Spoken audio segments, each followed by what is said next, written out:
بسم اللہ الرحمن الرحیم وبہ نستعین الحمد للہ رب العالمین والصلاة والسلام علی سید المرسلین وعلی آلہ وصحبہ اجمعین ومن تبعہم بإحسان الی یوم الدین. اعوذ باللہ من الشیطان الرجیم. بسم اللہ الرحمن الرحیم. الحمد للہ رب العالمین الرحمن الرحیم مالک یوم الدین. ایاک نعبد و ایاک نستعین. اہدنا الصراط المستقیم صراط الذین انعمت علیہم غیر المغضوب علیہم ولا الضالین. سامعین کرام، پچھلے درس میں ہم نے اہدنا الصراط المستقیم کی دعا پر کچھ باتیں سنی اور بیان کی. اب اس صراط مستقیم جس کی دعا رب العالمین نے سکھائی کہ بندہ اللہ سے اس کی توفیق مانگے، اہدنا الصراط المستقیم، کہ ہمیں صراط مستقیم پر چلا اور اس کی توفیق عطا فرما. اس کی تعین خود رب العالمین نے کی. گویا ایک طریقے سے یہ صراط مستقیم کی تفسیر بھی ہو رہی ہے. صراط الذین انعمت علیہم. علامہ ابن کثیر رحمہ اللہ نے خود کہا کہ آگے کا یہ جملہ کہ ان لوگوں کا راستہ ہمیں صراط مستقیم پر چلا، صراط مستقیم دکھا. وہ کون سا صراط مستقیم؟ وہ راستہ جن پر تو نے اپنا انعام کیا، تیرے انعام یافتہ لوگوں کے طریقے پر چلا، اس راستے پر. تو علامہ ابن کثیر کہتے ہیں کہ یہ جملہ رب العالمین کا سکھایا ہوا مفسر للصراط المستقیم، یہ صراط مستقیم کی تفسیر کرنے والا جملہ ہے.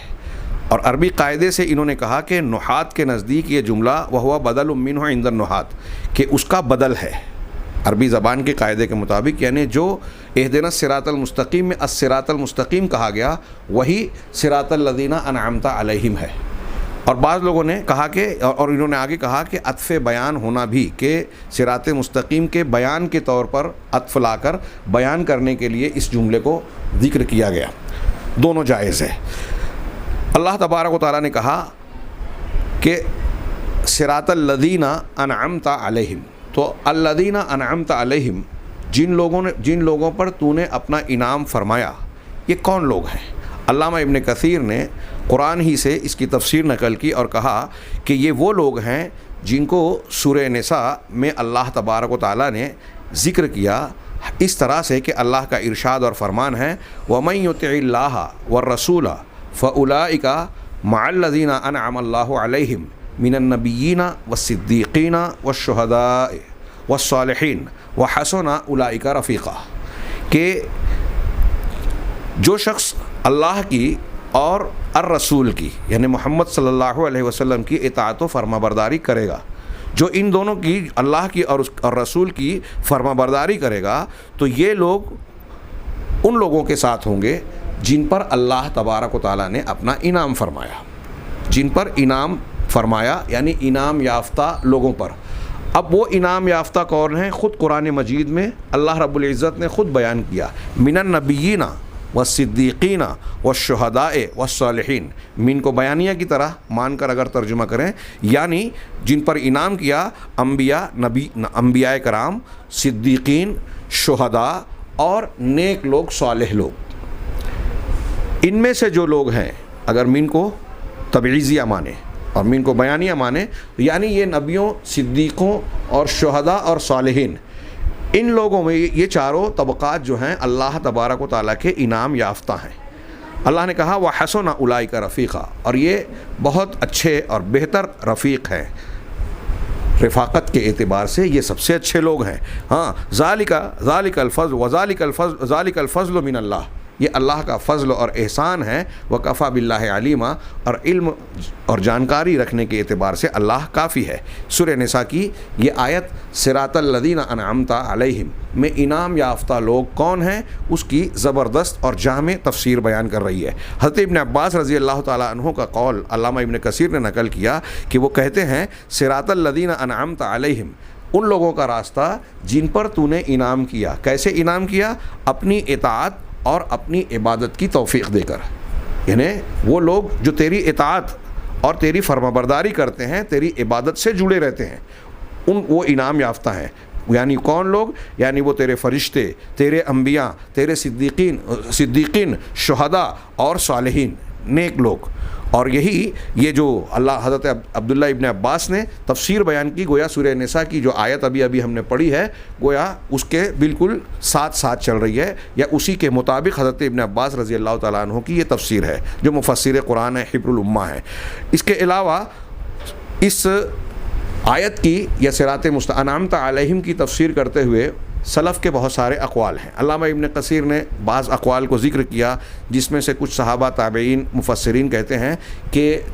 انعام یافتہ لوگ انبیاء کرام ہیں. کچھ لوگوں نے کہا کہ مومنین ہیں، کچھ لوگوں نے کہا کہ سارے مسلمان ہیں، کچھ لوگوں نے یہ کہا کہ وہ نبی صلی اللہ علیہ وسلم اور وہ لوگ جو نبی کریم صلی اللہ علیہ وسلم کے ساتھ یعنی آپ کے صحابہ ہیں وہ لوگ ہیں. لیکن علامہ ابن کثیر نے کہا کہ حضرت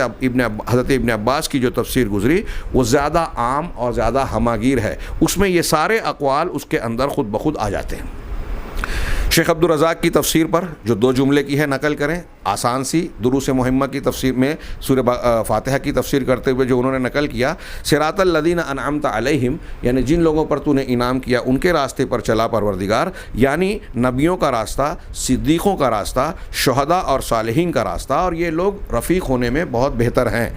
ہاں، وہی قرآن کی آیت سے گویا تفسیر انہوں نے کی. پھر انہوں نے ایک جملہ آگے بیان کیا کہ جن لوگوں نے ان لوگوں کا راستہ جنہوں نے علم نافع اور عمل صالح کو اکٹھا کیا، یعنی اللہ تبارک و تعالیٰ کے انعام یافتہ یہ کون لوگ ہیں؟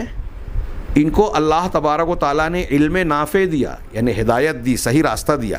صحیح بات کا شعور دیا، حق اور باطل کی پہچان عطا فرمائی، تو یہی علم نافع ہے. تو جن کو تو نے علم نافع دیا اور صرف علم ہی نہیں رہا، نظریاتی طور سے انہوں نے نہیں جانا بلکہ عمل صالح بھی کیا، شریعت کے دائرے میں اللہ اور رسولوں کے حکم کے مطابق نیک عمل بھی کرتے رہے، تو کہا اس لیے کہ شیخ عبدالرزاق کہتے ہیں کہ جو انعام یافتہ لوگ ہیں دراصل وہ اہل علم و عمل ہیں، وہ لوگ ہیں جو اہل علم ہیں اور وہ لوگ ہیں جو اس علم پر عمل کرنے والے. جو اہل علم و عمل ہیں وہی لوگ انعام یافتہ ہیں. چنانچہ یہ ان لوگوں کے راستے پر پروردگار تو ہمیں چلا. یہاں علامہ شنقیطی نے بڑی پیاری اور دلچسپ تفسیر کی. انہوں نے ذکر کیا کہ صراط الذین انعمت علیہم، کہ جن لوگوں پر تو نے انعام کیا پروردگار ان کے راستے پر چلا. آگے کہتے ہیں کہ یہاں یہ انعام یافتہ لوگ کون ہیں اللہ تعالیٰ نے قرآن کے اس مقام پر اس کو بیان نہیں کیا، لیکن دوسرے مقام پر اس کو ذکر کیا، اور پھر وہی سورہ نساء کی آیت کا ذکر کیا کہ جو اللہ اور اس کے رسول کی اطاعت کرتا ہے تو یہی وہ لوگ ہیں جو انعام یافتہ لوگوں کے ساتھ ہوں گے، نبیوں کے ساتھ، صدیقین کے ساتھ، شہداء اور صالحین کے ساتھ. اس آیت کا ذکر کرنے کے بعد علامہ شنقیطی نے 2 تنبیہ ذکر کی، جس میں سے صرف ایک کا میں یہاں تذکرہ کر رہا ہوں. ایک تنبیہ یعنی ایک بات کی وضاحت کی، اور انہوں نے کہا کہ پہلی تنبیہ کے تحت انہوں نے کہا کہ اس آیت کریمہ سے اہدنا الصراط المستقیم کی تفسیر کرتے ہوئے کہہ رہے ہیں کہ اس آیت کریمہ سے ہمیں جو بات معلوم ہو رہی ہے اس میں سے ایک بات یہ بھی کہ حضرت سیدنا ابوبکر صدیق رضی اللہ تعالی عنہ کی امامت صحیح اور حق تھی، اس لیے کہ حضرت ابوبکر صدیق ان لوگوں میں داخل ہیں جن کو اللہ تبارک و تعالیٰ نے 7 مثانی یعنی سورہ فاتحہ اور قرآن عظیم میں ہم کو یہ حکم دیا ہے کہ ہم اللہ تبارک و تعالیٰ سے ان کے راستے پر چلنے کی توفیق دے. جن لوگوں کے راستے پر چلنے کی بندہ توفیق مانگ رہا ہے اور اللہ نے حکم دیا ہے کہ ان کے راستے پر چلنے کی دعا مانگیے، ہم اور آپ مانگ رہے ہیں، تو جن کے راستے پر چلنے کی توفیق ہم اور آپ مانگ رہے ہیں اللہ تبارک و تعالیٰ کی تعلیم کے ذریعے صراط الذین انعمت علیہم کہہ کر ابوبکر صدیق ان میں شامل ہے. تو اس بات پر گویا یہ دلیل ہے کہ ان لوگوں کا راستہ سیدھا راستہ ہے جن کے راستے پر چلنے کی توفیق مانگنے کا اللہ تبارک و تعالیٰ نے ہم کو حکم دیا اور تعلیم دی. معلوم ہوا کہ ان تمام لوگوں کا راستہ صحیح راستہ ہے، صراط مستقیم ہے. اب اللہ تبارک و تعالیٰ نے ارشاد فرمایا کہ صراط الذین انعمت علیہم، جبکہ اللہ تبارک و تعالیٰ نے ان انعام یافتہ لوگوں کو جب بیان کیا خود اپنے کلام پاک میں تو اس میں صدیقین کا بھی تذکرہ کیا، من النبیین والصدیقین والشہداء. اللہ نے خود کہا کہ جو انعام یافتہ لوگ ہیں وہ نبی ہیں، انبیاء ہیں، اور صدیقین ہیں، ان میں صدیقوں کو بھی شمار کیا، جبکہ نبی کریم صلی اللہ علیہ وسلم نے بیان کیا کہ ابو بکر صدیق رضی اللہ تعالیٰ عنہ صدیقین میں سے ہیں۔ صحیح احادیث سے ثابت ہے اور یہ ساری امت جانتی ہے کہ ابو بکر صدیق رضی اللہ تعالیٰ عنہ کو زبان رسالت سے، بارگاہ رسالت سے صدیق کا لقب ملا۔ آپ اس مقام پر فائز ہیں جو انبیاء کے بعد کا درجہ ہے۔ تو اس سے یہ بات واضح ہوئی کہ حضرت ابو بکر صدیق رضی اللہ تعالیٰ عنہ ان لوگوں میں داخل ہیں جن پر اللہ تبارک و تعالیٰ نے انعام کیا ہے، اور اللہ نے خود ہم کو حکم دیا ہے کہ ایسے انعام یافتہ لوگوں کے طریقے اور راستے پر چلنے کی توفیق مانگو، صراط الذین انعمت علیہم کہہ کر اس کی ہدایت طلب کرنے کی ہم کو اللہ تبارک و تعالیٰ نے یہ ہم کو تعلیم دی ہے۔ تو اللہ نے خود کہا کہ ہمیں سیدھے انعام یافتہ لوگوں کے راستے پر چلا، اور اللہ نے خود بتایا کہ انعام یافتہ لوگوں میں نبیوں کے بعد صدیقین ہیں، اور رسول نے بتایا کہ ابوبکر صدیق رضی اللہ تعالیٰ عنہ صدیقین میں شامل ہیں بدرجہ اولا۔ اور امت کا اتفاق ہے کہ اس امت میں نبی کریم صلی اللہ علیہ وسلم کے بعد سب سے زیادہ افضل صدیق اکبر جناب ابو بکر صدیق رضی اللہ تعالیٰ عنہ کا درجہ ہے۔ چنانچہ اب کوئی، علامہ ابن شنقیطی کہتے ہیں فلم یبق لبس، کوئی شک شبہ کی گنجائش نہیں رہ جاتی اس بات میں کہ ابو بکر صدیق رضی اللہ تعالیٰ عنہ صراط مستقیم پر ہیں اور ان کی امامت برحق ہے۔ لہٰذا جو لوگ سیدنا ابو بکر صدیق رضی اللہ تعالیٰ عنہ کی شان میں طعن و تشنیع کرتے ہیں، ان کو نعوذ باللہ غاصب امامت کہتے ہیں، حضرت علی یا اہل بیت کے حق کو چھیننے والا کہتے ہیں، وہ لوگ ناحق ہیں، اور سورہ فاتحہ اور قرآن کی اس تعلیم سے جو حدیث سے جڑی ہوئی ہے اس کی روشنی میں ان کا یہ عقیدہ باطل ہے۔ سیدنا ابو بکر صدیق رضی اللہ تعالیٰ عنہ نہ صرف یہ کہ انعام یافتہ تھے بلکہ ان کی امامت بھی برحق ہے۔ ان آیت اور اس سے جڑی ہوئی تفسیر کے ذریعے سے یہ بات ثابت ہوتی ہے۔ ہم آگے بڑھتے ہوئے یہاں یہ کہنا چاہیں گے کہ صراط مستقیم کی جو ہم نے تفسیر پڑھی انعام یافتہ لوگوں کی، اب یہاں سب سے اولین سطح پر وہ لوگ جو انعام یافتہ ہے انبیاء کا تذکرہ ہے، اور انبیاء کرام علیہم الصلاۃ والسلام نے میں سر فہرست، اور آج کے دن قیامت تک کے لیے ہمارے لیے انبیاء کرام علیہم الصلاۃ والسلام کی تعلیمات کا خلاصہ، مجموعہ، نچوڑ اور صاف ستھرے شکل میں جو ہمارے سامنے روئے زمین پر موجود تعلیم نظر آتی ہے وہ جناب محمد رسول اللہ صلی اللہ علیہ وسلم کی دی ہوئی تعلیم ہے۔ یہاں صراط الذین انعمت علیہم کی تفسیر میں اس بات کو نظر انداز قطعی نہیں کیا جا سکتا کہ یہاں خود جو سورہ نساء کی آیت ہم نے پڑھی وَمَن یُطِعِ اللَّهَ وَالرَّسُولَ، دیکھیے اللہ اور رسول کی، یہاں رسول سے مراد کون ہے؟ محمد صلی اللہ علیہ وسلم، ان کی اطاعت کرنا، یہ انبیاء، صدیقین، شہداء اور صالحین کے طریقے پر چلنا ہے۔ تو نشان تمام انبیاء، صدیقین، شہداء اور صالحین کے چلنے کے لیے نقش قدم، نشان، راستہ آج ہم کہاں ڈھونڈیں گے؟ وہ جناب محمد رسول اللہ صلی اللہ علیہ وسلم کی تعلیم ہے جو قرآن اور صحیح حدیث کی شکل میں اللہ تبارک و تعالیٰ نے محفوظ کر دی ہے قیامت تک کے لیے۔ یہ قابل ذکر بات ہے۔ مولانا ابوالکلام آزاد نے ترجمان القرآن کی بڑی مفصل تفسیر لکھی اور اس کا ہم نے کئی جگہوں پر تذکرہ بھی کیا، لیکن بہت سارے علماء نے، قرآن و حدیث کو ماننے والے علماء اہل حدیث اور اس زمانے کے اکابر علماء کرام نے، بڑے بڑے علماء نے ان کی اس تفسیر پر ایک اعتراض کیا کہ اس میں ایک بہت بڑی کمی ہے جس کا میں تذکرہ کر رہا ہوں۔ اس میں کمی یہ ہے کہ صراط الذین اہدنا الصراط المستقیم، صراط الذین انعمت علیہم کے تحت میں مولانا آزاد نے بڑی تفصیلی گفتگو اگرچہ کی ہے، لیکن اس میں جناب محمد رسول اللہ صلی اللہ علیہ وسلم کی اتباع اور پیروی کی تعین کے سلسلے میں جو وضاحت ہونی چاہیے تھی وہ نہیں ہے، بہت بڑی کمی ہے یہ۔ اللہ کے نبی صلی اللہ، اگرچہ اس کا ضمنی تذکرہ، سرسری سا تذکرہ کہیں آتا ہے، لیکن جو اس کا تقاضا ہے اور یہ صراط مستقیم کی تعین کے لیے بہت ضروری ہے یہ سمجھنا، تمام انبیاء کرام علیہم الصلاۃ والسلام کا دین یعنی بنیاد اور عقیدے کے سلسلے میں ایک ہے، فرق نہیں ہے۔ اللہ کے نبی صلی اللہ علیہ وسلم کی بخاری مسلم کی حدیث میں آپ بارہا سن چکے ہوں گے، اِنَّا مَعَاشَرَ الْأَنْبِيَاء کیا ہے، دیننا امہاتنا شتیٰ و دیننا واحد، ہم انبیاء کی جتنی بھی جماعت ہے، ہمارے دین، ہماری مائیں الگ الگ ہیں،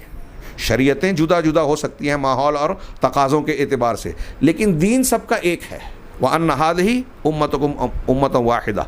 وَأَنَا رَبُّكُمْ فَاعْبُدُونِ۔ یہ دین واحد کیا ہے؟ توحید والا دین۔ عقائد کے سلسلے میں انبیاء کرام علیہم الصلاۃ والسلام کی تعلیمات میں کوئی تضاد، فرق، اختلاف کہیں نظر نہیں آئے گا۔ ظاہر سی بات ہے کہ اللہ کی وحدانیت ہمیشہ سے ہے، حضرت آدم اور نوح علیہ الصلاۃ والسلام سے لے کر جناب محمد رسول اللہ صلی اللہ علیہ وسلم تک۔ وَلَقَدْ بَعَثْنَا فِي كُلِّ أُمَّةٍ رَسُولًا أَنِ اعْبُدُوا اللَّهَ وَاجْتَنِبُوا الطَّاغُوتَ۔ قرآن نے کئی مقامات پر، کئی آیتوں میں ذکر کیا کہ تمام انبیاء کی پہلی اول ابتدائی دعوت توحید تھی، لا الہ الا اللہ کی طرف دعوت، کہ توحید کو اختیار کریں اور شرک سے اجتناب کریں۔ یہ بنیاد ہے۔ اب فرشتوں پر ایمان، آخرت پر ایمان، تقدیر پر ایمان، اور ملائکہ پر کتابوں پر ایمان، جو اس وقت تک جو کتابیں نازل ہوئی تھی، اس وقت تک جو رسول نازل ہوئے۔ اب دیکھیے قوم نوح نے صرف حضرت نوح علیہ الصلاۃ والسلام کا انکار کیا تھا، لیکن قرآن نے کئی مقام پر کہا کذبت قوم نوح المرسلین، کہ قوم نوح نے تمام رسولوں کا انکار کیا۔ کیوں؟ اس لیے کہ ایک رسول کا انکار تمام رسولوں کے انکار کے مترادف ہے کئی اعتبار سے، جس میں سے ایک پہلی وجہ یہ ہو سکتی ہے کہ ہر سچا نبی دوسرے سچے نبی کی تائید کرتا ہے۔ اگر ایک نبی کی آپ نے تکذیب کی جو سچے رسول ہیں، تو گویا جس رسول کو مان رہے ہیں اس سچے رسول نے اس دوسرے نبی کی جو تصدیق کی ہے، آپ اس میں اس کو بھی غلط ٹھہرا رہے ہیں۔ مثال کے طور پہ یہودی آج حضرت موسیٰ علیہ الصلاۃ والسلام کو مان رہے ہیں، حضرت عیسیٰ کا انکار کر رہے ہیں، حضرت محمد رسول اللہ صلی اللہ علیہ وسلم کا انکار، جبکہ حضرت موسیٰ علیہ الصلاۃ والسلام حضرت عیسیٰ اور حضرت محمد صلی اللہ علیہ وسلم کو بھی مان رہے ہیں۔ ان کی پیشین گوئیاں کی اور معراج کے واقعے سے اور کئی دلائل سے معلوم ہے کہ ان کی تصدیق کر رہے ہیں، اپنی کتاب میں توریت میں تصدیق کی، ان کے آنے کی خبریں دی، حضرت عیسیٰ کے بارے میں بھی اور حضرت جناب محمد رسول اللہ صلی اللہ علیہ وسلم کے بارے میں بھی۔ اب جو یہودی حضرت موسیٰ کو ماننے کا دعویٰ کرتے ہوئے حضرت عیسیٰ علیہ الصلاۃ والسلام اور جناب محمد رسول اللہ صلی اللہ علیہ وسلم کا انکار کر رہے ہیں، وہ حضرت موسیٰ کی اس بات کو بھی رد کر رہے ہیں جو حضرت عیسیٰ اور محمد صلی اللہ علیہ وسلم کی تصدیق میں جا رہی ہے، توریت کی بات کو اور موسیٰ علیہ الصلاۃ والسلام کی بات کا انکار کر رہے ہیں۔ تو اس اعتبار سے میں یہ عرض کر رہا ہوں انبیاء کا تمام کا دین ایک ہے، ہاں شریعتیں جدا جدا۔ اور ہم یہ بھی جانتے ہیں کہ جب جناب محمد رسول اللہ صلی اللہ علیہ وسلم کی بعثت ہوئی، قرآن کا نزول ہوا، تو اس قرآن کی شریعت نے، جناب محمد رسول اللہ صلی اللہ علیہ وسلم کے دین نے اپنے سے پہلے کے تمام ادیان کو منسوخ کر دیا۔ تو جو شرائع اور احکامات ہو سکتے تھے اس سے ٹکرانے والے، اب وہ سب رد ہو گئے۔ جو موافقت میں ہے اس کی تائید قرآن و حدیث سے ہوتی ہے، تو وہ دین اور شریعت کی حیثیت رکھتے ہیں۔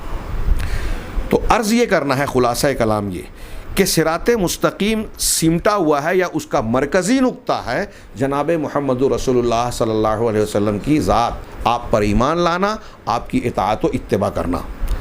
خود اللہ تبارک و تعالیٰ نے قرآن مجید میں ارشاد فرمایا، آپ کو خطاب کر کے، جناب محمد رسول اللہ صلی اللہ علیہ وسلم کو خطاب کر کے، کہ آپ یہ کہہ دیں، اعلان کر دیں، قل اننی ہدانی ربی الی صراط مستقیم، کہ آپ یہ کہہ دیں کہ میرے پروردگار نے مجھے صراط مستقیم کی طرف رہنمائی کی ہے۔ وہی صراط مستقیم جو انعام یافتہ لوگوں کا طریقہ ہے، جس کی یہاں دعا سکھائی گئی ہے۔ آپ کہہ دیں کہ مجھے صراط مستقیم بتایا گیا۔ یہ کون سا صراط مستقیم ہے؟ وہاں اس آیت میں صراط مستقیم کی تفسیر سورہ انعام کی مشہور آیت جو میں پڑھ رہا ہوں کہ دیناً قیماً،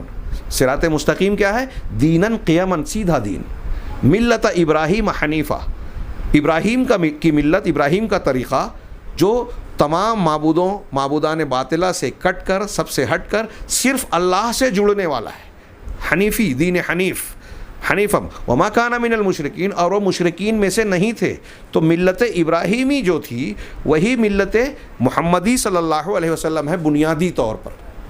اور نبی کریم صلی اللہ علیہ وسلم کا جو دین ہے حقیقت میں وہی صراط مستقیم ہے۔ تو صراط مستقیم کا بالکل صاف ستھرا ایڈیشن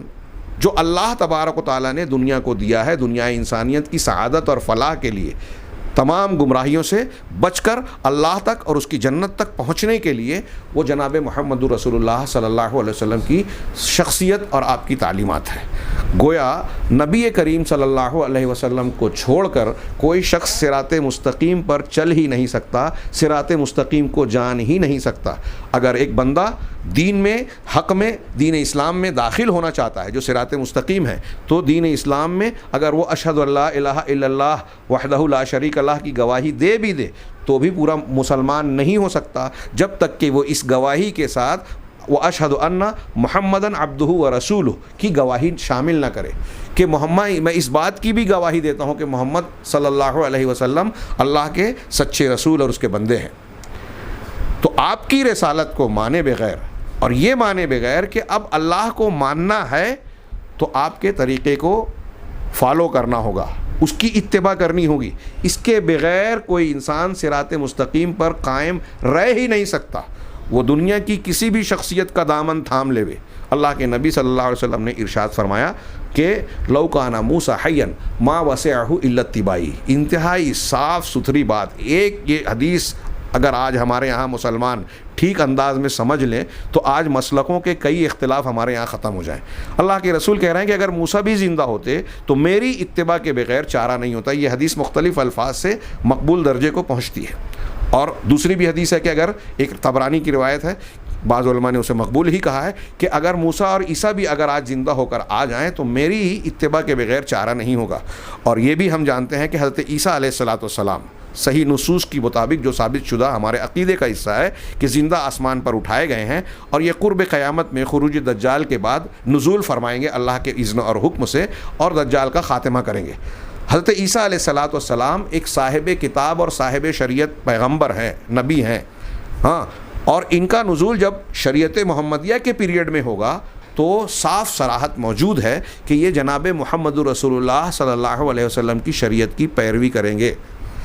حضرت عیسیٰ بھی اگرچہ ان کا پیغمبری کا درجہ قائم ہے، یہاں اہل علم کچھ لوگ سوال اٹھاتے ہیں کہ جب حضرت عیسیٰ بھی آئیں گے، اللہ کے رسول کی امتی کی بھی حیثیت حاصل ہو گئی، تو پھر ابوبکر صدیق کا درجہ ان سے کیسے اونچا ہوگا؟ تو پہلی بات تو یہ کہ ان کا حضرت ابوبکر صدیق کا اور پیغمبر کا مقابلہ ہی نہیں ہے۔ حضرت عیسیٰ آئیں گے لیکن حقیقت میں ان کا دور اللہ کے نبی صلی اللہ علیہ وسلم سے پہلے کا دور ہے، اس لیے ان کی پیغمبری کا دور اور ان کی پیغمبری کا مقام وہ قائم ہے۔ قادیانی یہ کہتے ہیں کہ اللہ نعمت دے کر چھینتا نہیں ہے، ہم بالکل صحیح بات ہے،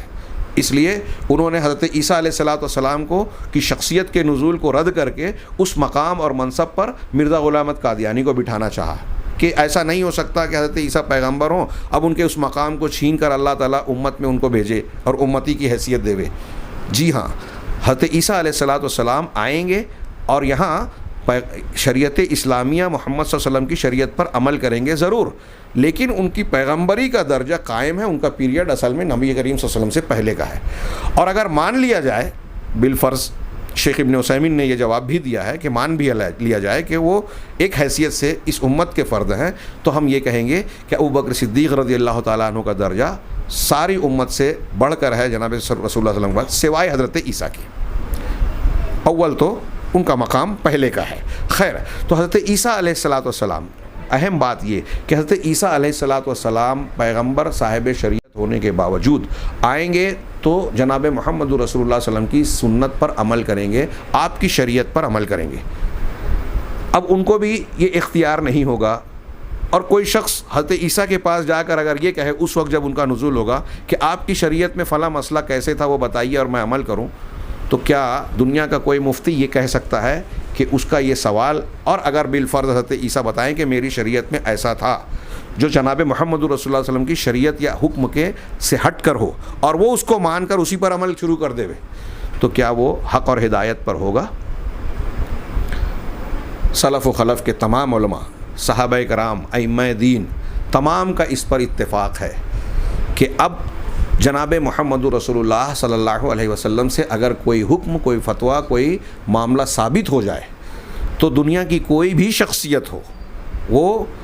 حضرت عیسیٰ یا موسیٰ کی بھی شخصیت ہو، اگر اللہ کے نبی صلی اللہ علیہ وسلم کے خلاف اس کا قول اور فرمان آ جائے، فتویٰ آ جائے، تو وہ قابل قبول نہیں ہوگا۔ اس میں اس شخصیت کی کوئی بے عزتی نہیں ہے، جیسا کہ ہمارے یہاں اہل تقلید باور کراتے ہیں کہ اگر ایک آدمی وہ ایک اپنے امام کا یا اپنے کسی بزرگ کا یا اپنے مسلک کی تائید میں کسی صحابی کا قول پیش کرتے ہیں کہ 3 طلاق کے معاملے میں حضرت عمر کا یہ عمل تھا، یہ اعلان تھا، تو اب اگر کوئی اس کو نہیں مانتا، اکٹھا 3 کو نافذ نہیں مان رہا ہے، تو وہ حضرت عمر کی شان میں گستاخی کر رہا ہے۔ یہ عجیب و غریب قسم کا فلسفہ ہے کہ بھائی جو لوگ ایک مجلس کی 3 طلاق کو ایک کہہ رہے ہیں، وہ حضرت عمر کی مخالفت مقصود نہیں ہے، اتباع رسول مقصود ہے، اور حضرت عمر فاروق رضی اللہ تعالیٰ عنہ کے فیصلے کا احترام کرتے ہوئے کہ وہ ایک وقتی مصلحت کا تقاضا تھا، اس کے اس وقت تو تاریخی اسباب ہیں جو اپنی جگہ پر لوگوں نے بیان کیے ہیں، ہم ان کی مخالفت نہیں کرتے۔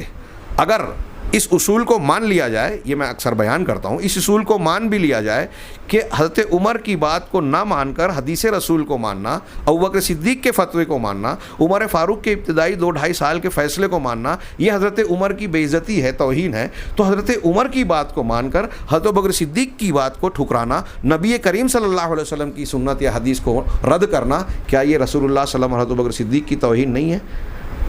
اب اگر یہ توہین ہے تو عمر فاروق کی توہین زیادہ بڑی بات ہے یا جناب محمد رسول اللہ صلی اللہ علیہ وسلم کی توہین؟ حقیقت یہ ہے کہ یہ توہین نہیں ہے. صحابہ کرام میں آپ دیکھیں گے کہ ابوبکر حضرت ابن عباس نے حج تمتع کا مسئلہ بیان کیا. ان کے ایک شاگرد عروہ نے کہا کہ آپ یہ کہہ رہے ہیں جبکہ ابوبکر اور عمر تو اس سے منع کرتے تھے. یہ سن کر ابن عباس رضی اللہ تعالی عنہ غضبناک ہو گئے اور عروہ کو غصے کی وجہ سے کہا یا عریہ کہ عریہ میں تجھ سے کہتا ہوں کہ اللہ کے رسول صلی اللہ علیہ وسلم نے فرمایا اور تو مجھ سے کہہ رہا ہے کہ ابوبکر اور عمر نے کہا. یوشک ان تنزل علیکم حجارۃ من السماء اقول قال رسول اللہ صلی اللہ علیہ وسلم وتقولون قال ابوبکر و عمر،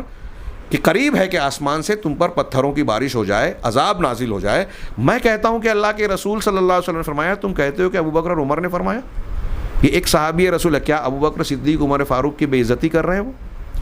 یہ اللہ کے نبی صلی اللہ علیہ وسلم کا مقام بیان کر رہے ہیں کہ جب آپ کی بات آ جائے تو اب کسی کی بات، یہاں تک کہ ابوبکر صدیق اور عمر فاروق کی بات جو عام حالتوں میں مانی جائے گی، اللہ کے رسول کے ساتھ ساتھ ان کی بھی اقتدا کی جائے گی.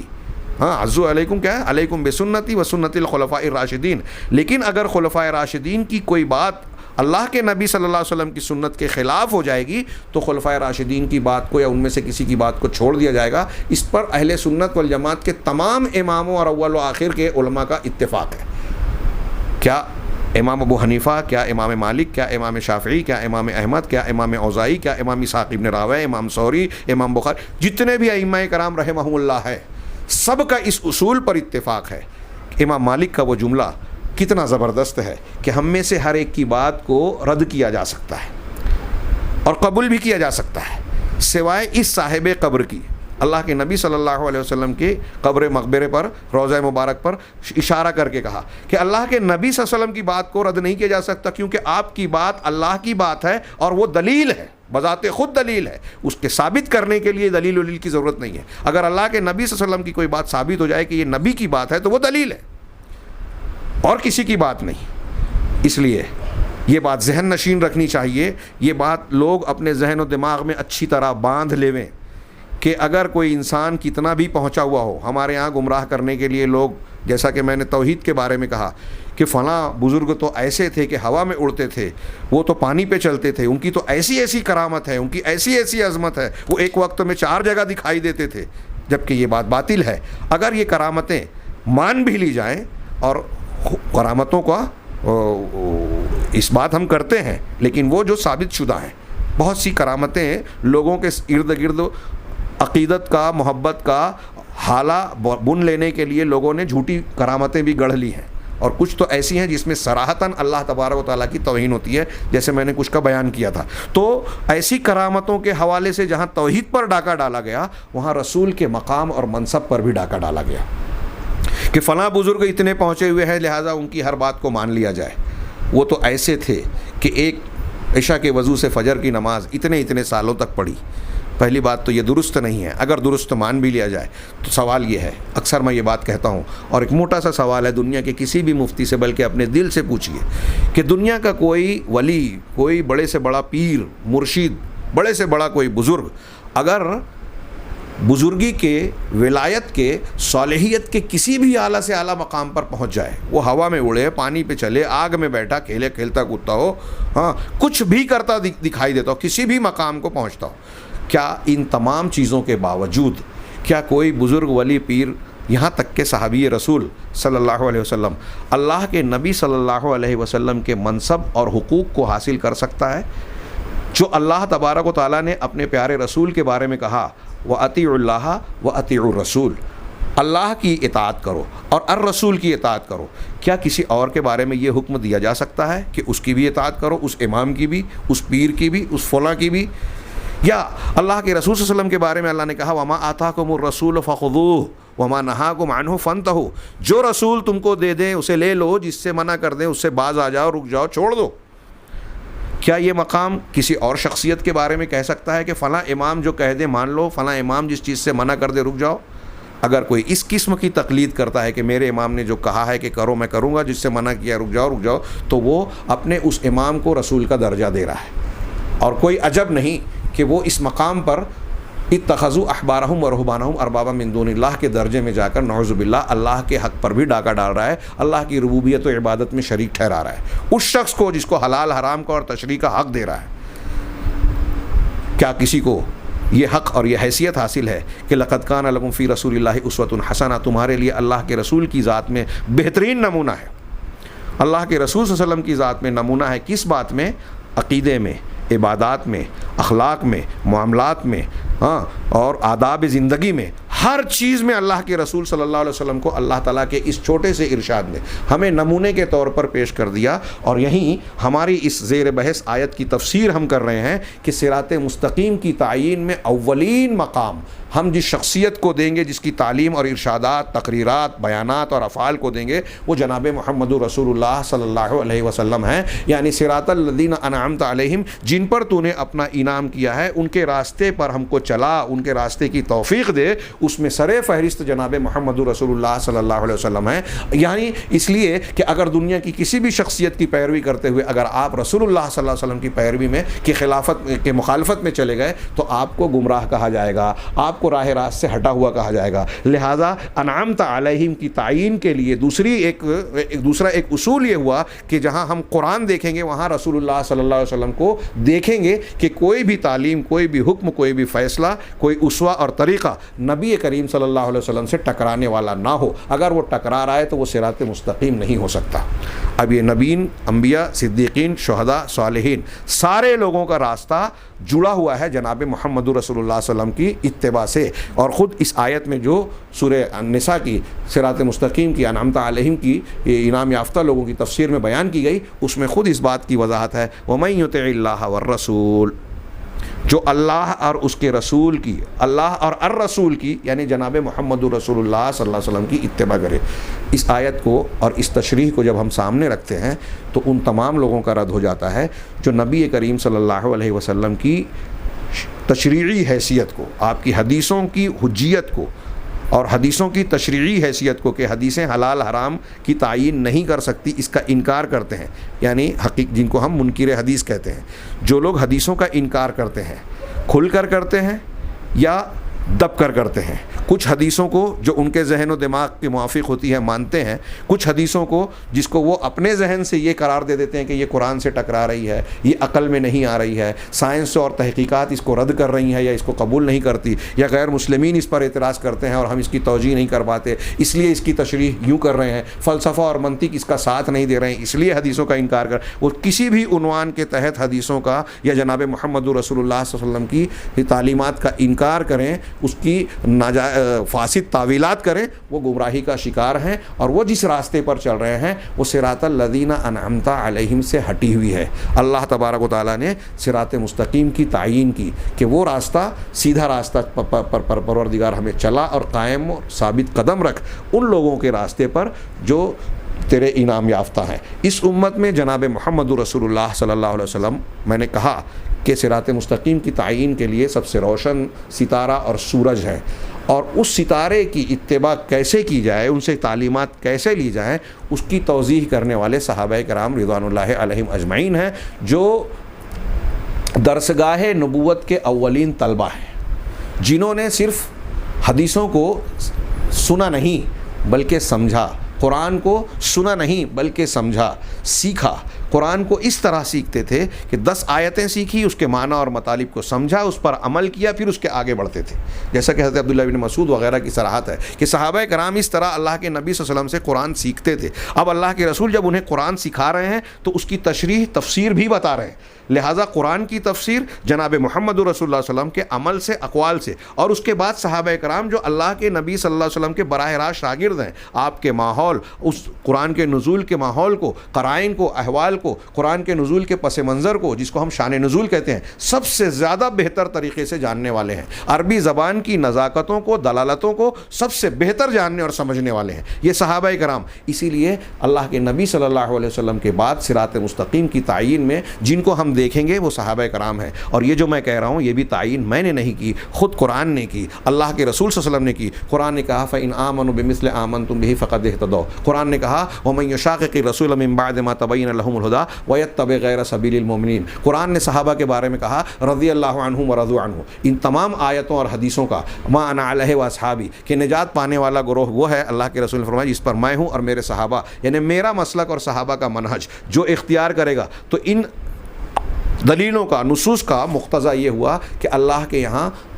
صحابہ کرام کا عقیدہ، صحابہ کرام کا منہج، صحابہ کرام کا متفقہ دین جو ہے وہ مقبول ہے، اللہ اس سے خوش ہوا، لہٰذا وہ لوگوں کے لیے نمونہ بھی ہے کہ لوگ اگر اس طریقے سے ایمان لائیں جیسے صحابہ کرام تو اللہ نے کہا کہ وہ ہدایت یاب ہوں گے۔ فقد اہتدوا کہا، اس سے پتہ چلا کہ صحابہ کرام ہدایت یافتہ ہیں، مطلب یہ کہ انعمت علیہم میں داخل ہیں اولین طور پر۔ چنانچہ صراط مستقیم کی تعیین میں ہمیں اللہ کے نبی صلی اللہ علیہ وسلم، صحابہ کرام اور ان کے طریقے کو اختیار کرنے والے لوگوں کو دیکھنا چاہیے، اس منہج کو اختیار کرنا چاہیے۔ یہ عقیدے، سورہ فاتحہ ہم کو عقیدے میں، منہج میں بالکل صاف صاف تعلیم دے رہی ہے۔ اب اس کے باوجود اس دعا کو پڑھنے کے بعد اگر کوئی شخص